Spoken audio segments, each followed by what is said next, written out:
È un grande piacere per me presentare la relatrice di questa sessione di lavoro. It's with great pleasure that I'm introducing you the speaker for this session. Dopo l'inizio di questa mattina, da cui ci è giunto tra l'altro anche, ci sono giunti dei segnali, dei messaggi di persone che l'hanno seguita via streaming e che erano molto contenti di questo. After the opening ceremony of this morning and after receiving many messages by people who followed the speech during the live streaming on the internet, credo che abbiamo vissuto stamattina un momento molto alto nell'intervento della nostra Presidente mondiale Rada Bournier.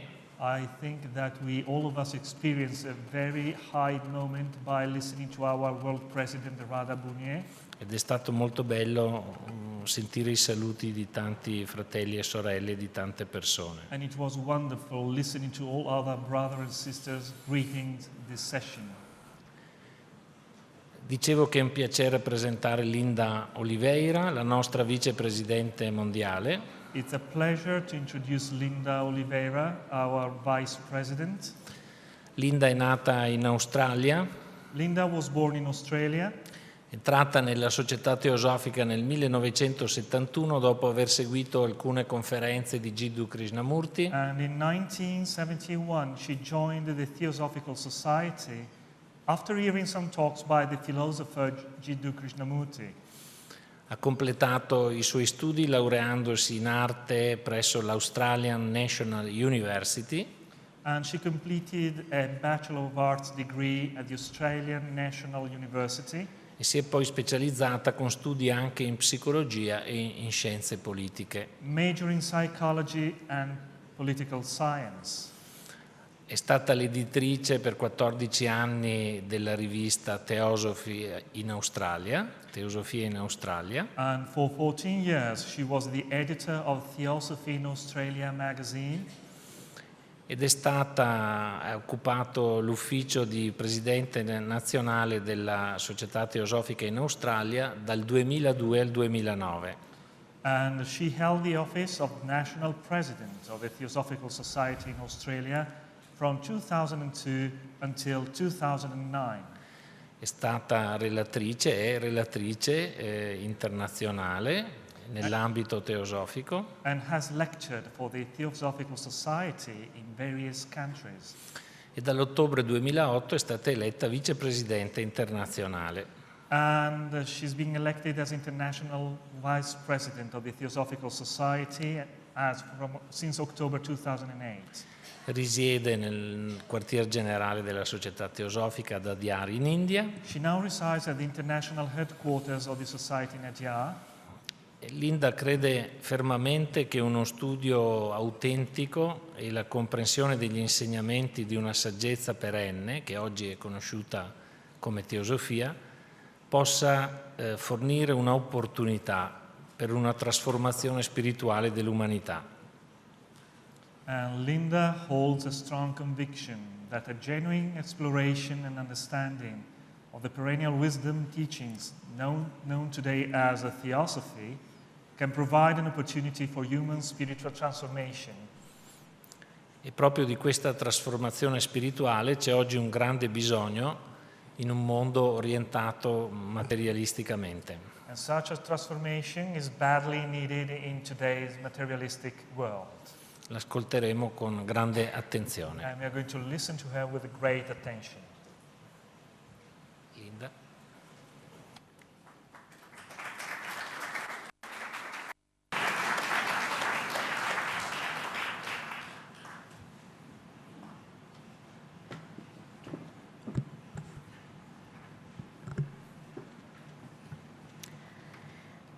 Respected President Radaji, Brother Antonio, brothers and sisters.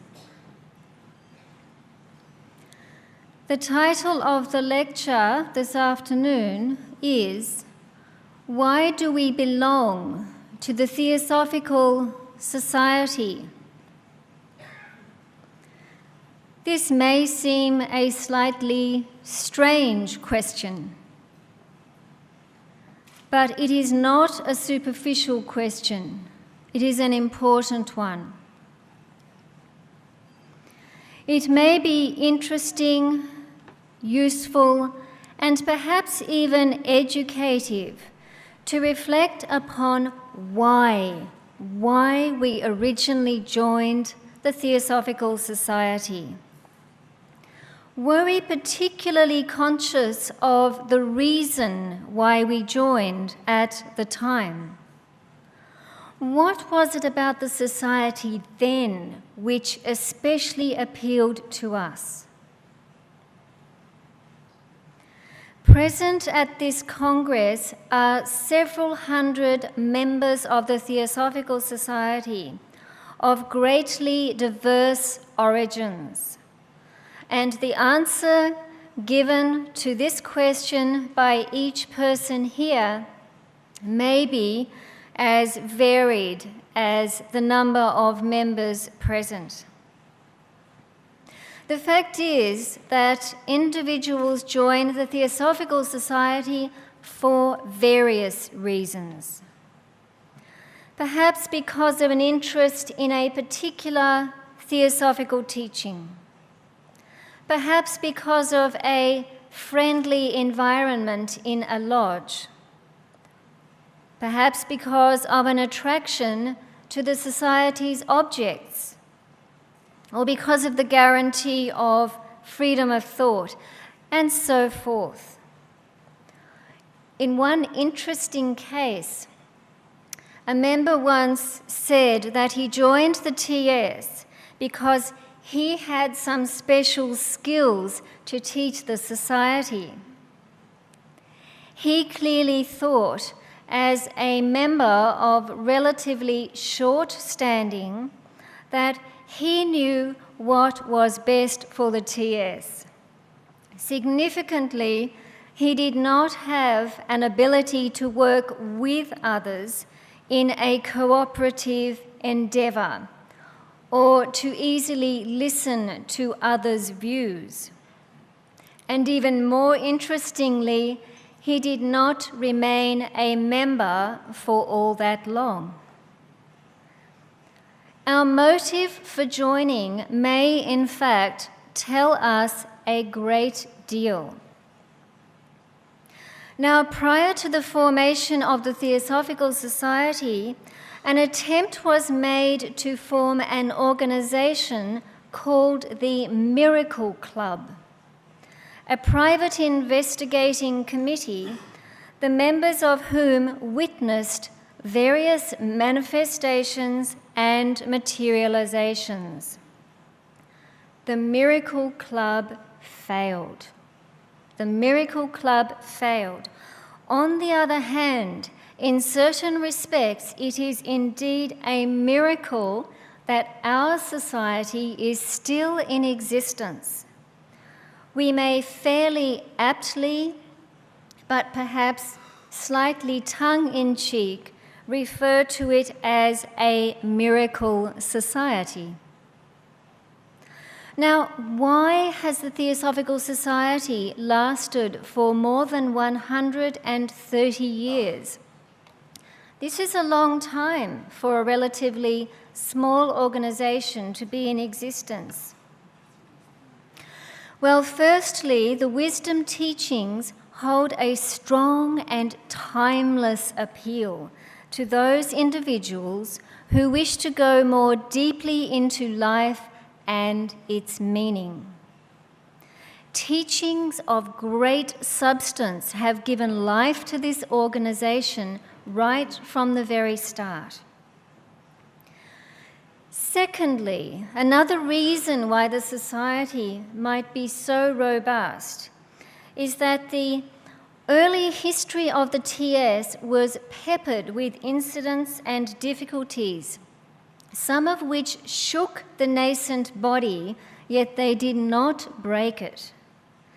These may well have actually strengthened the Theosophical Society in the longer term, just as adversity may make a human being stronger.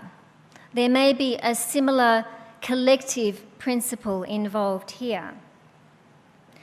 And thirdly, in the midst of a plethora of spiritual organizations today, and we really have a kind of spiritual supermarket in the world, the society performs a unique function,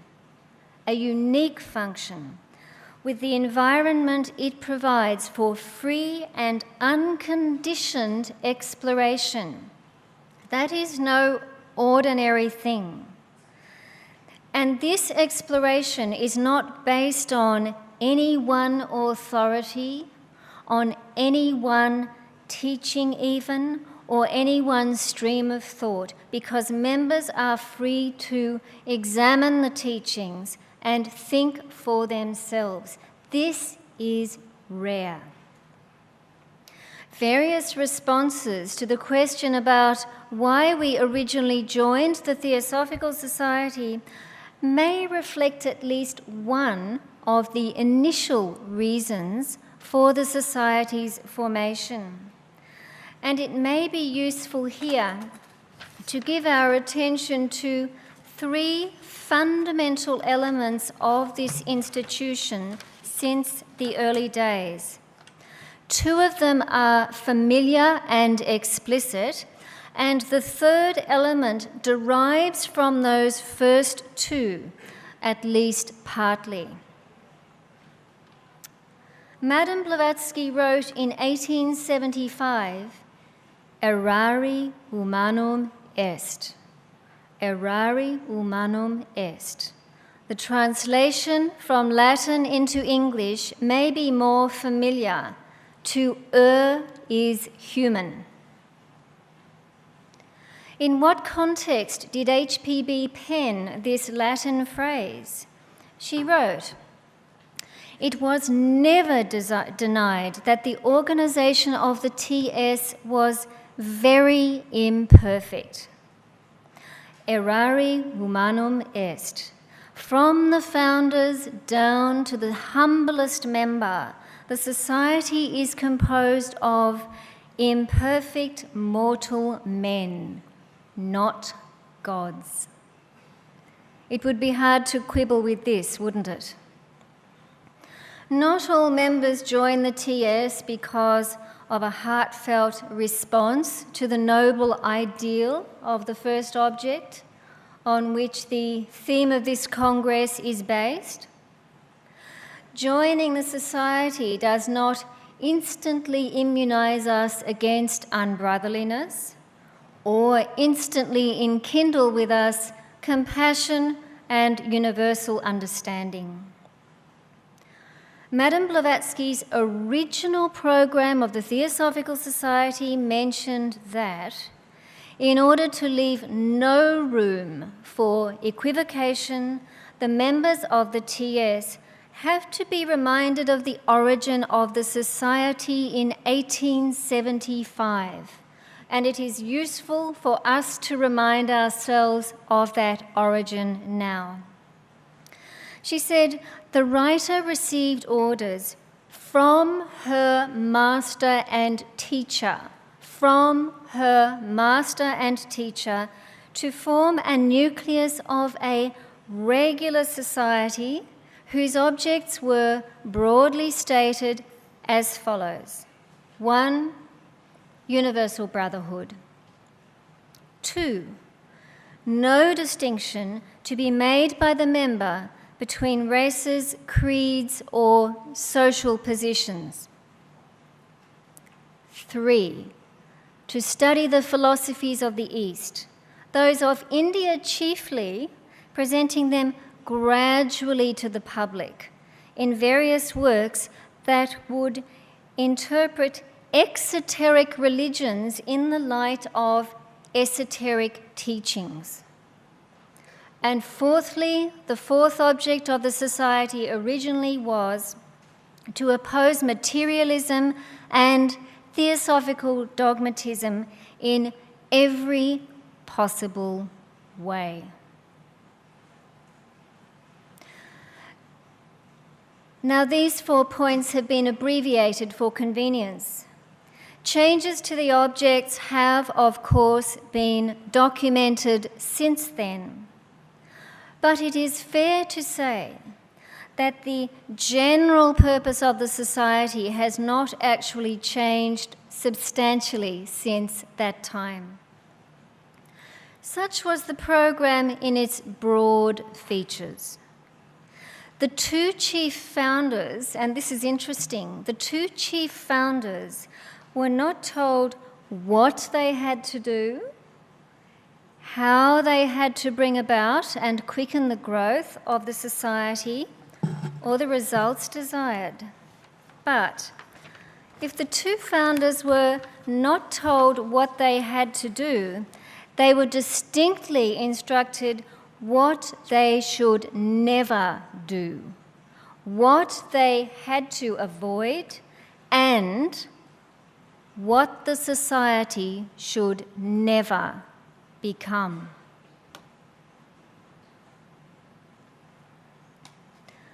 This is where it gets particularly interesting, because through the following 2 points, which clearly indicate what the Mahatmas behind the formation of the society considered that it should never become, its specific nature emerges even more vividly. In the first place, HPB wrote this: the founders had to exercise all their influence to oppose selfishness of any kind. To oppose selfishness of any kind. By insisting upon sincere fraternal feelings among the members, at least outwardly. Working for it to bring about a spirit of unity and harmony, the great diversity of creeds notwithstanding, expecting and demanding from the fellows a great mutual toleration and charity for each other's shortcomings, mutual help in the research of truths in every domain, moral or physical or even in daily life. So noteworthy in this first point are insistence upon unselfishness, fraternal feelings, and an animating spirit of unity and harmony. HPB's second statement about what was to be avoided in the society read in abbreviated form: they, that is, the two chief founders, had to oppose in the strongest manner possible anything approaching dogmatic faith and fanaticism, belief in the infallibility of the masters, or even in the very existence of our invisible teachers, having to be checked from the first. The greatest spirit of free research, untrammeled by anyone or anything, had to be encouraged. And this is a very important platform upon which the society is built. So this second point included opposition to dogmatic faith and fanaticism, as well as belief in the infallibility of the masters on the one hand, and the encouragement of free and untrammeled research on the other. We are not here to believe something just because somebody else does. We are urged to inquire. We are urged to question. And this has been part of the fabric of the society from day one. And therefore, dogmatism and fanaticism do not sit so comfortably with that. Clearly, from the society's genesis, the two noble ideas of unselfish brotherhood on the one hand and unlimited mental freedom on the other have been present. If the TS only embraced one of these two, though, then our task might be easier. Let's contemplate this for a moment. If the TS were a society of mental conformists, then brotherhood would be a considerably simpler task. There would be less potential disagreement about teachings and viewpoints, what we should emphasize in our lodges, and so forth. But on the other hand, if, from the outset, the society consisted of free thinkers without any constraints at all on attitudes towards other members, then we no doubt would have had a considerably more checkered and quarrelsome history, possibly a highly intellectual society, and quite likely a body devoid of spiritual integrity and heart. So a spirit of brotherly unity on the one hand and the complementary spirit of freedom of belief on the other were twin elements of the TS from its birth. But their coexistence also requires individual and collective vigilance, because there may be a conflict between the two.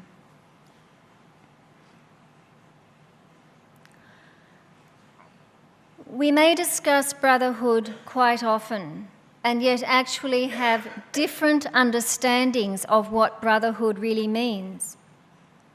To gain some comprehension about the term, let us firstly consider what brotherhood is not. It does not consist of mere sentimentality about others, which may not last and may, in fact, be quite superficial. Nor is it synonymous with effusiveness, which may not be authentic. Brotherhood is decidedly absent when we speak or write negatively or aggressively against others. This only creates or else helps to perpetuate division. It tears at the very heart of our organisational matrix. If we imagine for a moment the ideal theosophical society, its members could in fact all set daily examples to the world, even setting a benchmark for brotherly behaviour. Are we idealistic enough to actually imagine that? Yet brotherhood is glossed over at times, or even conveniently ignored, when an individual becomes overly enamoured with his or her freedom of thought. Brotherhood does not mean that we should compromise our principles in the interests of maintaining peace when something goes against our conscience. Sometimes silence is the wiser option. There is the old saying, silence is golden. At other times, it is simply not appropriate to remain quiet about something. And here lies the great challenge, for so much depends on how we put something across. How? Possibly the two most potent yet little emphasised words in the freedom of thought statement are courtesy and consideration. Why? Because they remind us of the need to treat others with dignity. They remind us that we should strive for integrity and cultivate nobility of character. In short, they remind us of the possible. It is possible and also essential in our society, if we are to form this nucleus, to express our mental freedom in a brotherly way. Some very simple but difficult guidelines relating to speech are found in the little book At the Feet of the Master. Can they really be practiced?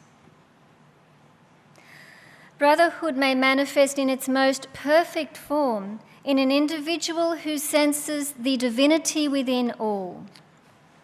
Here's a little story. A disciple once asked, "Why is everyone here so happy except for me?" The master replied, "Because they have learnt to see goodness and beauty everywhere." "Why don't I see beauty and goodness everywhere?" said the disciple. "Because you cannot see outside of yourself what you fail to see inside," replied the master. There is truth there. When we know ourselves, then we can know others. When we sense the goodness, the beauty, the divinity within us, then we can discern it in the other. Just what is brotherhood then? The meaning of the word is the relationship between brothers, a feeling of kinship and closeness, and secondarily, an association or community of people with a common interest. So we can consider brotherhood as a feeling of closeness with our brother and sister members.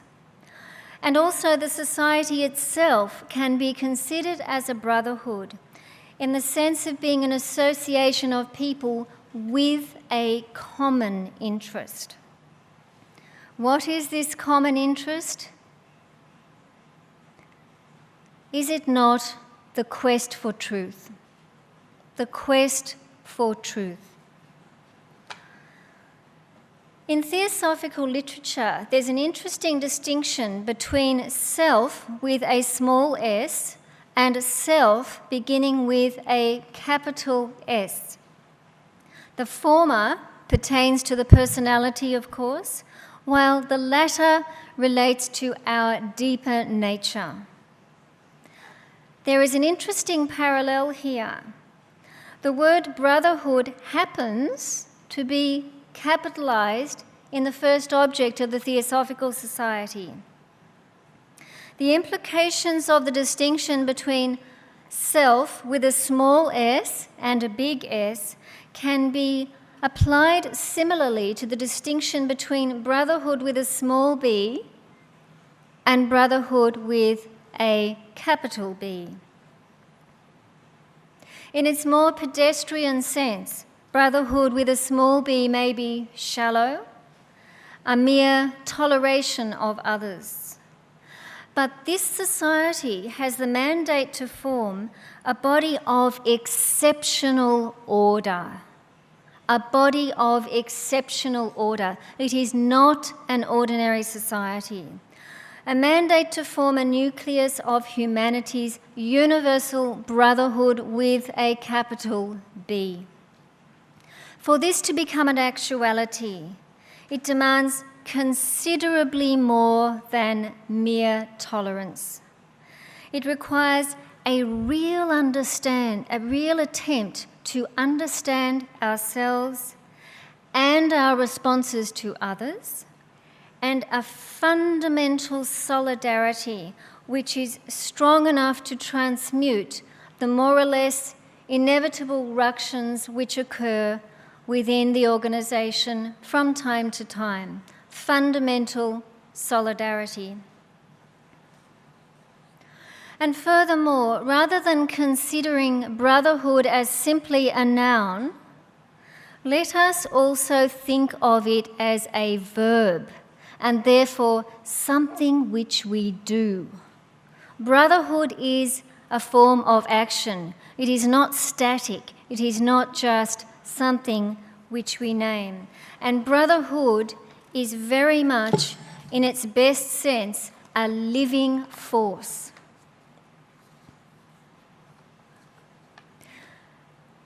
Now, when there is a brotherly environment, it becomes easier to accept that our own viewpoint is not necessarily the final one on any given subject.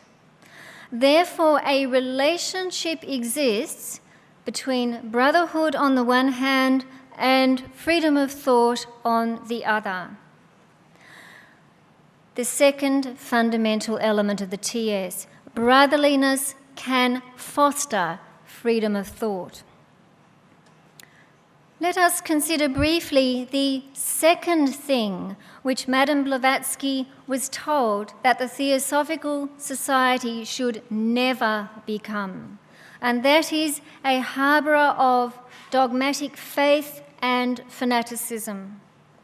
Both of these stifle mental freedom. They work against one of the fundamental elements of the society. And this general intent, of course, was codified by the General Council in 1924 in the well-known Freedom of Thought Resolution, guaranteeing to all members liberty of thinking. There were also historical reasons for the framing of this resolution at that time. Now, if the society had degenerated into an environment of dogmatism and fanaticism, or dogmatism rather, and fanaticism, it would have become severely diminished in stature. Perhaps it would not even be in existence today. Imagine that. At the very least, it would have taken on a markedly different character. Freedom of thought, although it clearly has the potential to be misused, is also a force in its own right. It allows for rich diversity within the society and for the unique unfoldment of each individual. So brotherhood and freedom of thought are each a very real force in their own right. The two principles of brotherhood and freedom of thought are also broadly reflected in the Buddhist tradition. For example, the paramita known as Shila in Buddhism is another way of understanding a harmonious and therefore a brotherly mind. Shila is spoken of in the Voice of the Silence as the key of harmony in word and act, the key that counterbalances the cause and the effect and leaves no further room for karmic action. Pure harmony leaves no residue. Pure harmony leaves no residue. It creates balance and goodwill in one's life. The perfect human being, according to Walpola Rahula, should develop equally compassion or karuna on the one hand and wisdom or panna on the other. He commented that compassion or karuna represents love, charity, kindness, tolerance, and so forth. That is, qualities of the heart, qualities of brotherhood. On the other hand, wisdom stands for particular qualities of the mind. The author was of the view that if one only develops emotionally, neglecting the mind, then one may become a good-hearted fool. He had a bit of a sense of humour.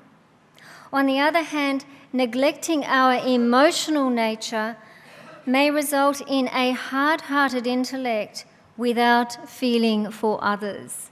So these twin ideas of brotherhood and a certain kind of mind also exist in the Buddhist tradition.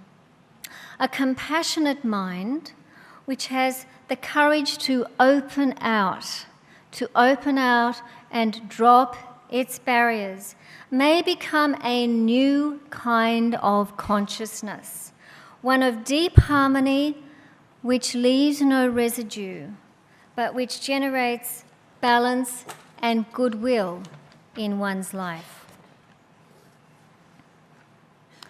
So we've considered so far brotherhood and freedom of thought, two explicit elements which have been with the Theosophical Society since its very inception. Each a force in its own right, twin forces.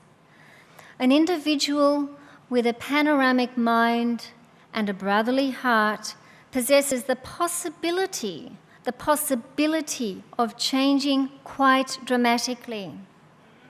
Therefore, it is suggested that a third and implied element of the Theosophical Society, which potentially derives from brotherhood and freedom of thought, is the role of an agent which can assist in the awakening of a new consciousness. The Society was formed to help give an evolutionary impetus to humanity, an impetus which could result in a very real change, even if only for a small number of individuals. One of the original objects of the Theosophical Society mentioned earlier included opposing materialism. At a major airport recently, there was an advertisement which said something to the effect of, "Wealth never dies." It was an advertisement for some company that would help one to grow wealth. Wealth never dies. And this seemed so symptomatic of materialism today. But if materialism was a concern to the founders of the Society in the late 19th century, how would they view it in our 21st century world? As long ago as 1880, Mr. A.O. Hume, in a letter to one of the Mahatmas, described materialism as rampant. Even then, he called it rampant.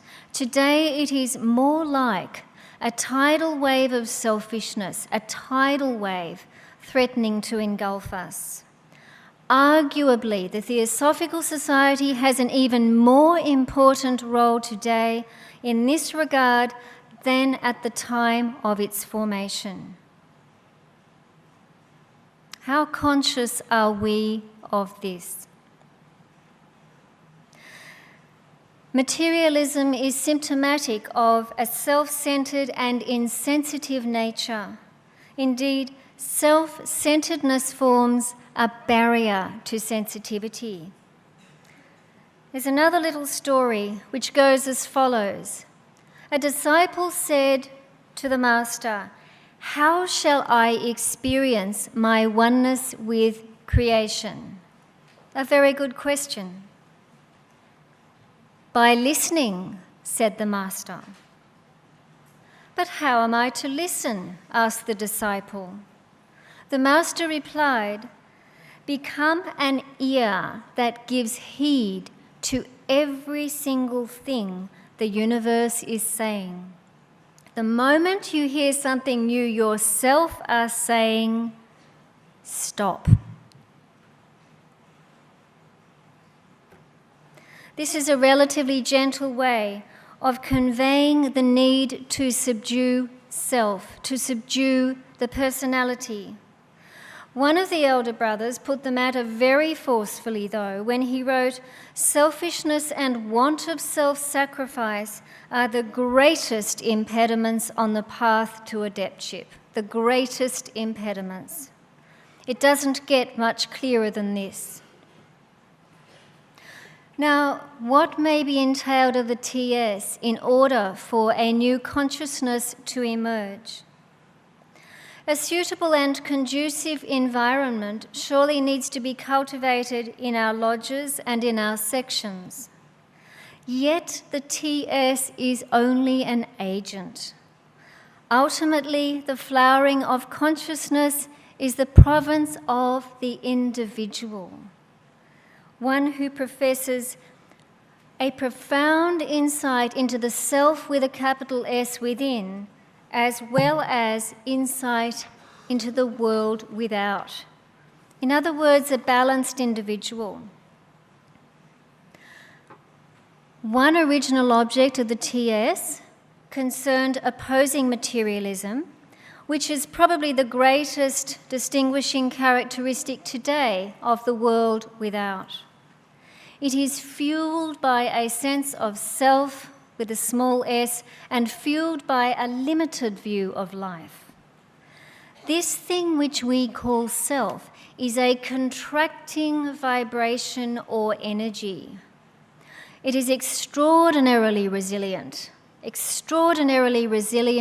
and difficult to subdue.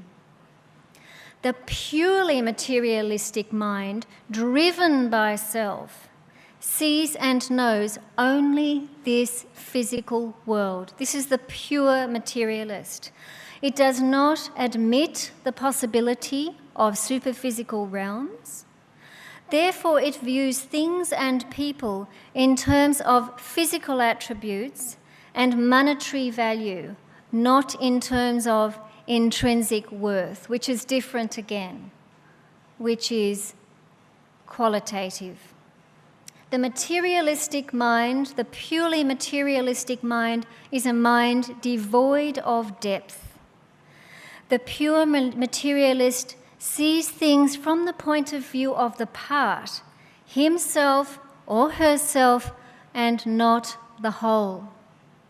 There is, in effect, a disconnect with reality, resulting in fractured thinking and actions which focus on personal material advancement all too often at the expense of others. And we see this all around the world today in different ways.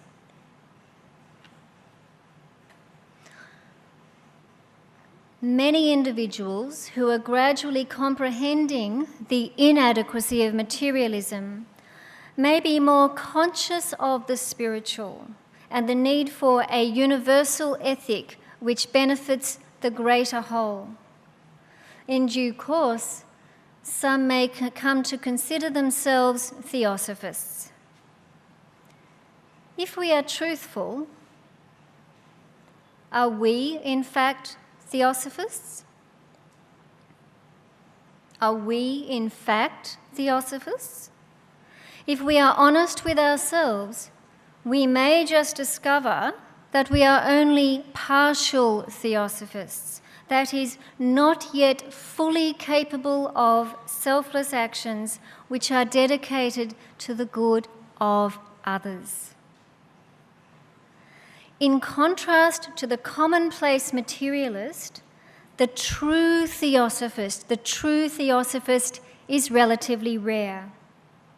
Such an individual has an unshakable sense of unity, seeing life from the point of view of one single reality, a singularity, if you like, sensing keenly the interconnected web of life at all times.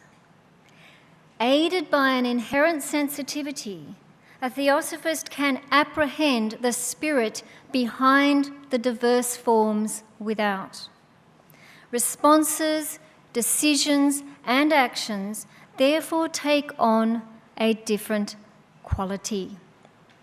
As Sri Shankaracharya put it, no matter what shape may be given to the moulded clay, the reality of the object remains always the clay, its name and form being but transitory appearances. The clay is always there, but the form varies. Therefore, can one give attention to the clay and not the appearance? The awakening of a new consciousness means to become a theosophist in the fullest sense, not a partial theosophist. The vehicles hardened by long ages of conditioning require purification and untangling. Being of the view that the search for unity in the scientific discipline is in itself a spiritual path, some would dispute this, but this was her view, Professor Renee Weber observed in her book, Dialogues with Scientists and Sages, The Search for Unity, that a remarkable likeness exists between the work of the mystic and that of the physicist.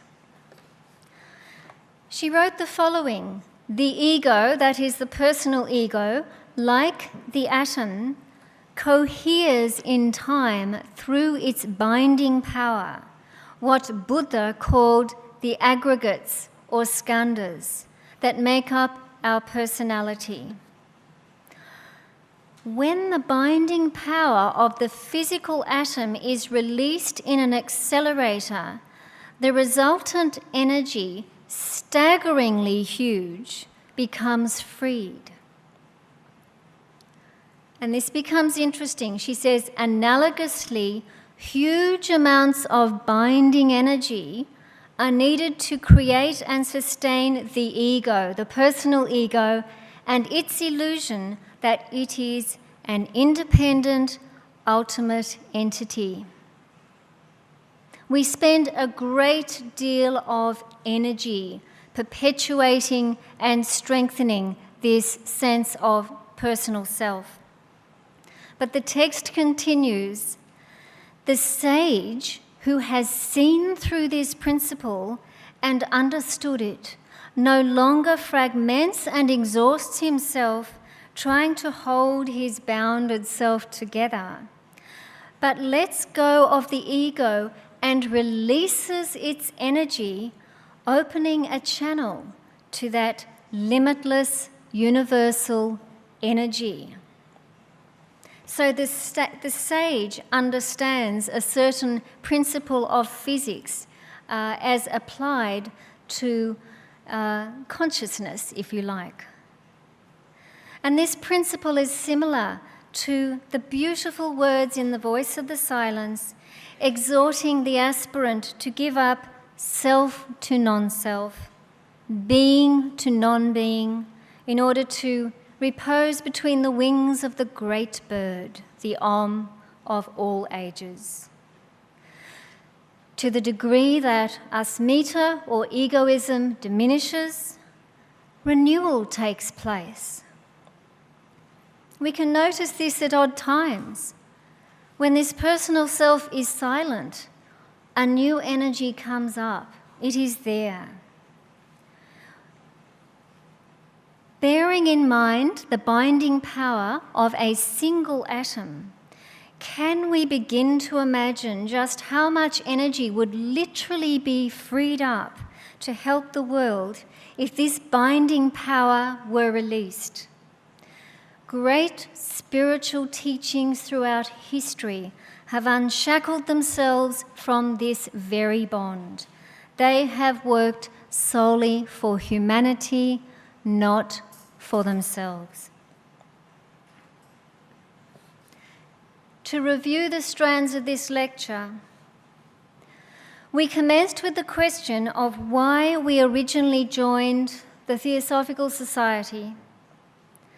Some responses to this question may coincide with the 4 early objects of the TS, which were mentioned.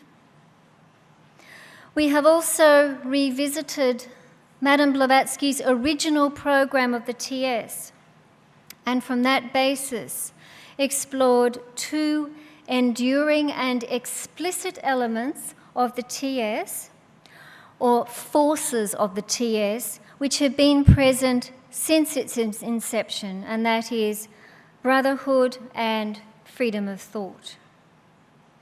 The third element of the TS, which has been explored, is its role as an agent to assist in the awakening of a new consciousness, although this is ultimately an individual journey. The pure materialist and the pure theosophist are dramatically different.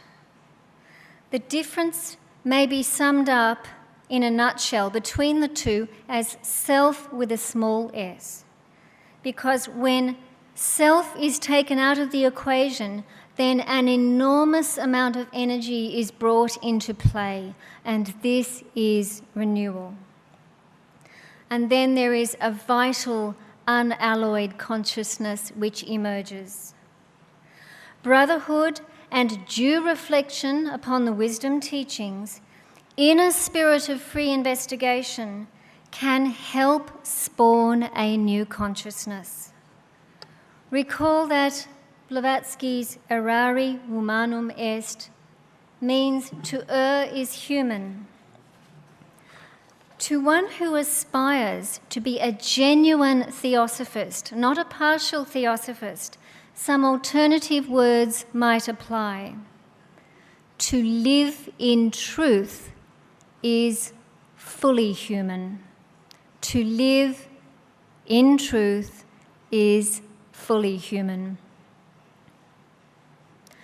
Have we actually changed in some way since joining the TS? Are we perhaps a little more conscious of the needs of life around us? A little less self-absorbed? Have we really embraced the wisdom teachings? With this in mind, let us collapse our years of membership of the TS into this present moment and ask ourselves one more question. Again, this is not a superficial question, but one which we can go into deeply. Why do we belong to the Theosophical Society today?